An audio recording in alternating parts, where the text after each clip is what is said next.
how we can stop the war with Russia. There's mobilization in Washington, dangerously close to a direct hot war with the greatest nuclear superpower on earth. Ronald Ernst Ron Paul is an American physician, author, and we're talking about Ron Paul, and politician who served for many years as the U.S. representative for Texas. He was a three-time candidate for president of the United States as a liberal in 1988 and as a Republican in 2008-2012. One of his important articles, he raises a desperate voice stating, 20 years ago this spring, the U.S. government finally succeeded in putting us at war with Iraq. After 8 years of fighting in Iraq, perhaps as many as 1 million innocent people lost their lives either directly or indirectly from Washington's aggression. No one was brought to justice for the lies and destruction. No one even apologized. The propaganda machine pushing the Iraq war seemed overwhelming at the time.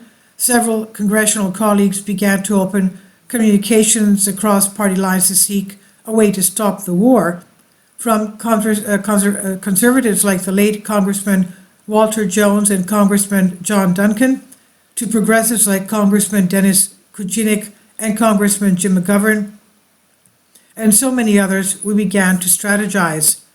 One tool we used to our advantage was the idea of an unlikely coalition of left and right coming together to oppose the war. Again and again, this unlikely group held press conferences, introduced various legislative tools, and communicated behind the scenes to try to build the movement against the war in Iraq. Unfortunately, with the election of Barack Obama in 2008, who ran as an anti-war candidate but then launched several military attacks abroad, this old coalition fell apart. Some progressives justified Obama's militarism and lost interest in working with conservatives. Suddenly, as we face the once unthinkable prospect of direct military conflict with nuclear arms Russia over Ukraine, a coalition beyond left-right is emerging from long dormancy. This Sunday, February 19, a broad and very diverse group will gather in Washington, D.C. at the Lincoln Memorial to denounce Washington's sleepwalking into World War III. The Rage Against the War Machine, quote-unquote, rally promises to be the first large-scale rally against Washington's aggressive war lobby in years.